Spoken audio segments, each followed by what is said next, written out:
आंसू गैस के कैनन का इधर इस तरफ मुंह करके लगा के रखा गया है। अगर बात हो जाती तो फिर ये पुलिस यहाँ पे क्यों आती लाठी डंडा लेके मारने के लिए। देश में नीट पेपर लीक के बाद मचे घमासान के बीच एनडीए संसदीय दल की बैठक मंगल मिलन हुई। इस बैठक में प्रधानमंत्री मोदी, गृह मंत्री अमित शाह समेत एनडीए के कई नेता शामिल हुए। इस बैठक में प्रधानमंत्री मोदी ने नीट परीक्षा पेपर लीक मामले को घोर पाप बताया है और कहा कि सभी राज्य सरकारों को मिलकर काम करना होगा ताकि आगे कभी पेपर लीक जैसी घटना न हो। अब आपको ग्राफिक्स के जरिए दिखाते हैं कि मंगल मिलन बैठक में प्रधानमंत्री मोदी ने नीट पेपर लीक पर क्या कुछ कहा। पेपर लीक घोर पाप, हमने दोषियों को नहीं बख्शा। गड़बड़ी की खबरें मिलने पर तुरंत कार्रवाई की। 13 लोगों को गिरफ्तार कर जेल भेजा गया। बिना किसी देरी के दोबारा परीक्षा कराई गई। दोबारा परीक्षा के बाद नतीजे भी घोषित हुए। नीट पेपर लीक के दोषियों को कड़ी सजा मिलेगी। पेपर लीक मामले में राजनीति नहीं होनी चाहिए। छात्रों का भविष्य खराब नहीं होने देंगे। छात्रों को लेकर सरकार संवेदनशील है। राज्य सरकारों को मिलकर काम करना होगा। जिन्होंने पेपर लीक धंधे में जो लिप्त है, जो लोग दोषी पाए गए हैं, जिसको अरेस्ट किया गया है, उसको जेल में डाल करके प्रधानमंत्री जी ने अपील भी किया है कि उनका जो सजा है उसको सख्ती से सख्ती सजा कैसे दिया जाए, उसमें सारा टॉप क्लास के वकील लोग भी साथ दें ताकि जो पेपर लीक जैसे पाप काम किया है उन लोगों को घोर सख्त सजा मिले और आगे पेपर लीक नहीं होने के लिए सख्ती से जो कदम उठाया गया है उसके बारे में भी प्रधानमंत्री जी ने जानकारी दिया।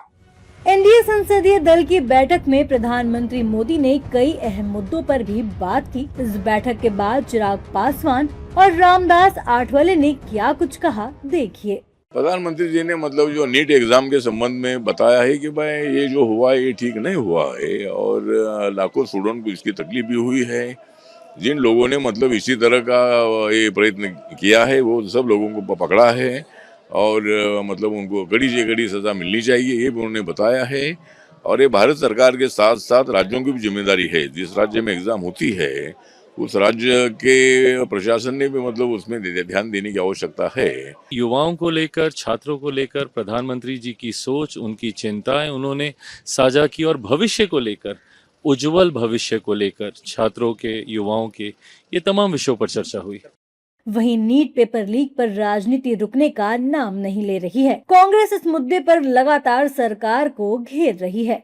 उन्होंने कहा देश का सबसे बड़ा वकील रखा जाए और उन सारे अपराधियों को जिन्होंने बच्चों के भविष्य के साथ खिलवाड़ किया, उन्होंने पर्सनली कहा कि मेरा प्रयास रहेगा उनको ऐसी सजा मिले कि आने वाली पीढ़ी याद रखे कि इस देश में पेपर लीक करने की हिम्मत या जुर्रत कोई ना करे। ये प्रधानमंत्री, मेरा प्रयास रहेगा देश के सबसे बड़ा वकील किया जाए और उन लोगों को इतनी कड़ी सजा दी जाए कि आने वाली पीढ़ी में कोई ये इस देश में हिम्मत ना करे कि बच्चों के भविष्य के साथ खिलवाड़ करे और अपने स्वार्थ में कुछ चंद लाखों के लिए या पैसों के लिए देश के बच्चों के भविष्य के पेपर लीक के साथ अपराध ना करे। एक बहुत बड़ा संदेशा उन्होंने दिया। देखिए, हम राहुल जी लगातार इस मुद्दे को उठा रहे हैं काफी समय से।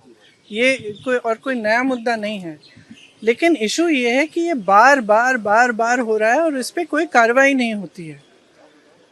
मुझे याद है जब मैं यूपी में काम कर रही थी तो जो पेपर लीक हो रहे थे वो एक दो जो एकदम जो नीचे वाले अधिकारी हैं उनको आपने अरेस्ट कर लिया या 2 मिनट के लिए, 2 दिनों के लिए रख लिया थाने में, उसके बाद बात वहीं पे रुक जाती है। किसी पर कार्रवाई नहीं हुई है, किसी पर कोई ठोस कार्रवाई नहीं हुई है। प्रधानमंत्री मोदी ने साफ संदेश दे दिया है कि सरकार छात्रों का भविष्य खराब नहीं होने देगी और पेपर लीक के दोषियों को कड़ी सजा मिलेगी। वहीं विपक्षी दलों के तेवर भी कम होते नहीं दिख रहे हैं। अब देखना होगा कि इस मुद्दे पर सियासत थमती है या नहीं।